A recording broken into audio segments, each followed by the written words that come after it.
El triángulo carotidio, que es este de acá, tiene unos bordes, unas limitaciones muy importantes que hay que saber. Borde inferior de la mandíbula, borde medial del esternocleidomastoideo y el borde o el vientre superior del homoioideo. Fíjense que me limita este gran triángulo anterior. En este triángulo anterior yo voy a encontrar lo que es el paquete vasculonervioso del cuello, que está conformado por la carótida, la vena yugular interna y el nervio vago principalmente. ¿Cuál es la relación entre estos dos? ¿Cuál es más medial? ¿La carótida o la yugular? Aquí está el cuello. ¿Se acuerdan? ¿Cuál tiene relación más medial? ¿Carótida o yugular? ¿Qué dice Brisa?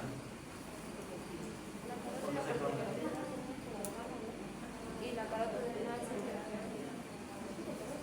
relación más lateral, yugular interna. Relación más medial, carótida. Y relación posterior, nervio vago. O sea, entre la carótida y la yugular, posteriormente vamos a ver el paso del vago. Entonces, el triángulo carotidio creo que es el más importante de su contenido, no se les puede olvidar. Van a ver, si estamos a nivel de la bifurcación, podemos ver la bifurcación carotidia o ya sea la carótida, ¿no? La vena yugular interna y el nervio vago. Y también se puede ver proyecciones del nervio hipogloso, podría. El triángulo muscular solo es una región netamente muscular que ahí se proyectan glándulas como la tiroides, porque va hasta la tiroides, la paratiroides y los músculos esternoioideo, el tiroideo, y posterior a esos músculos vamos a encontrar la tráquea, que es un conducto lleno de anillos cartilaginosos. Entonces fíjense que es sencillo. El triángulo anterior se divide en el triángulo carotidio, en el triángulo muscular, el submentoniano y el submandibular. ¿Okay? Ahora, si queremos ser un poco más específico, hay algunos pequeños triángulos relacionados con estructuras ya vasculares, ¿ya? Por ejemplo, el triángulo de Farabeu. ¿Cuáles son los límites del triángulo de Farabeu?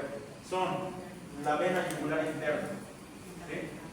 Va a estar lateralmente a lo que es la arteria carótida. Entonces la vena yugular interna forma uno de los límites de este triángulo. Aquí hay un tronco que nace, que es donde convergen la arteria tiroidea, arteria igual que es el tronco tirolinfofaringofacial, el que les había comentado el sábado. Ese tronco tirolinfofaringofacial viene y drena en la yugular interna, pero al venir y drenar forma otro límite de este triángulo. ¿Okay? Entonces tenemos a la vena yugular interna, al tronco tirolinfofaringofacial y tenemos a ese nervio que cruza, que es el nervio del hipogloso. ¿Okay? Entonces fíjense que entre estas tres estructuras nuevamente se forma un triángulo. ¿Cuál es el contenido de ese triángulo? A nivel de ese triángulo podemos observar la bifurcación carotidia. Cuando la carótida común está subiendo, llega un punto en que se ramifica carótida externa y carótida interna. ¿No ven? En ese punto, en este triángulo de Farabeu, el contenido principal, la bifurcación de la carótida, ¿sí? De la carótida primitiva, donde va a dar su rama interna y su rama externa. Este es el triángulo de Farabeu. El triángulo de Bouillon, fíjense que sus límites cuáles son. Aquí se expande. Tenemos, es muy similar, el de Bouillon es muy similar al de Farabeu. Ya solo cambia un límite, nada más.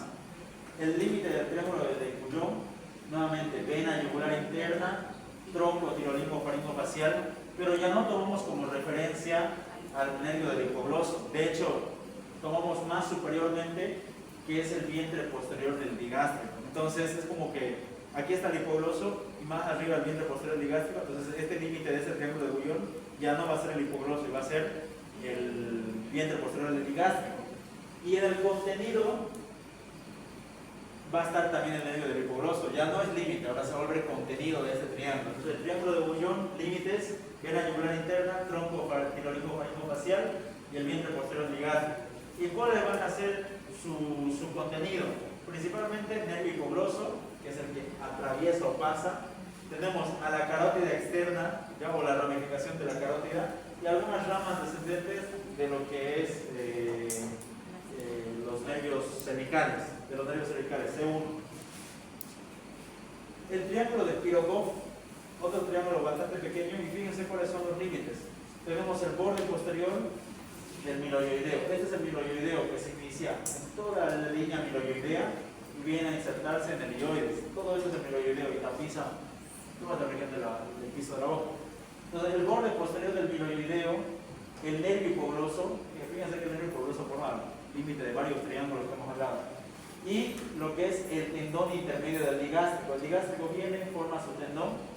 Entre esta limitación del nervio hipogloso, borde posterior del miloioideo y tendón intermedio del digástrico, vamos a ver el paso, o podríamos ver profundamente el paso de la arteria lingual.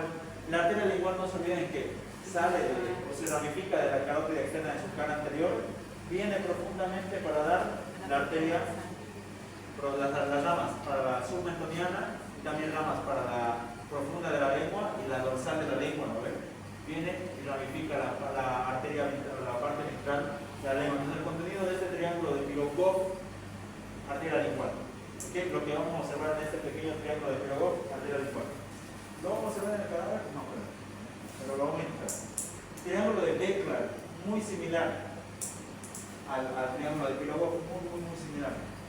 Borde posterior, sus límites son el borde posterior del músculo iogloso. Iogloso, ya no es que por si acaso esto ya es un músculo extrínseco de la lengua. Iogloso, el inferior del ilioides y el vientre posterior del digástrico. ¿Sí? Tenemos el vientre posterior digástrico al iogloso y al borde superior del ilioides. ¿Qué va a pasar por ahí? El nervio hipogloso juntamente con la arteria lingual, ¿sí? Parecido al de Pirogov que hemos visto en el contenido, porque por ahí pasa la arteria lingual, pero no es los límites los mismos. El triángulo de Beckler, borde posterior del iogloso, hueso ilioides y vientre posterior del digástrico. Su contenido, nervio hipogloso y arteria lingual. Ahora, este es el triángulo de Sennillotte que les comentaba. Está formado por la cabeza external y la cabeza clavicular del esternocleidomastoideo y el borde superior de la clavícula. Fíjense que es un pequeño triangulito que está en esta región. ¿Cuáles son los contenidos de esta región, de este triángulo de Sennillotte? Obviamente, profundamente va a estar la carótida, profundamente está el triángulo de Sennillotte, la carótida primitiva, la carótida común, pero lo más importante es que por ahí es el paso del nervio frénico, ¿sí? El nervio frénico, que es rama del plexo cervical, viene a inervar principalmente al músculo de la respiración, que es el diafragma, ¿sí? Este nervio frénico inerva diafragma y eso permite la contracción del diafragma y la relajación del diafragma para permitir los movimientos respiratorios. Es el principal músculo de la respiración, eso nunca se olvide, ¿okay? El principal músculo de la respiración, cuando nosotros decidimos meter aire, el diafragma está así, se contrae para aumentar espacio en la cavidad torácica, para que entre más aire y mis pulmones se puedan ensanchar, ¿okay? Y recibir mayor volumen o flujo de aire. Entonces, ¿quién inerva ese músculo? ¿Quién? El nervio frénico. ¿Y el nervio frénico de dónde es? Que nace del plexo cervical, de las ramas C3, C4, C5, ¿okay? Principalmente de C4, su rama principal. De ahí aportan C3 y C5 a formar el nervio frénico. ¿Y dónde lo podemos observar pasando? Por el triángulo de Sennillotte. ¿Y el triángulo de Sennillotte? Sencillísimo. Borde superior de la clavícula, cabeza external, cabeza clavicular y cabeza external del esternocleidomastoideo. ¿Ok? ¿Se entendió? Y ahí es donde hablábamos. Triángulo posterior, occipital y supraclavicular.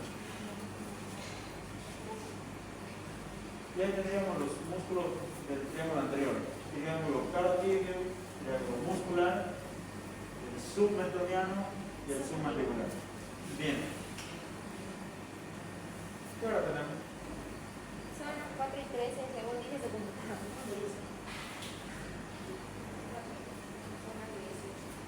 Aquí se ve súper bien este tema. Son las 18 ahora. Triángulo posterior, occipital, supraclavicular. Triángulo anterior del cuello, que está dividido en submandibular, submentoniano, muscular y carotídeo. ¿Sí? Y obviamente los triángulos pequeñitos que les comenté. Suelen hacer preguntas de examen, entonces me conviene más que todo aprenderse su su límite, más que todo su contenido, diríamos, pero apréndanselo todo mejor, los dos, límite y contenido. Más específicos para VEU, para ver la bifurcación carotidia. Bullón, lo mismo, se ve bifurcación carotidia, solo que le añaden el nervio hipogloso, nada más, ¿ok? Porque los límites son casi los mismos, solo el que se modifica, en vez de ser el nervio hipogloso, se vuelve el límite el borde del vientre posterior del ligámeno, nada más. El de Pirogov, para ver la arteria lingual. El de Beckler, arteria lingual, pero ahí también se le añade el hipogloso, ¿sí? En el contenido. El de Celiot, para nervio frénico, y profundamente va a estar la carótida como un primitivo. ¿Ya? Bien. No sé cómo vamos a ver.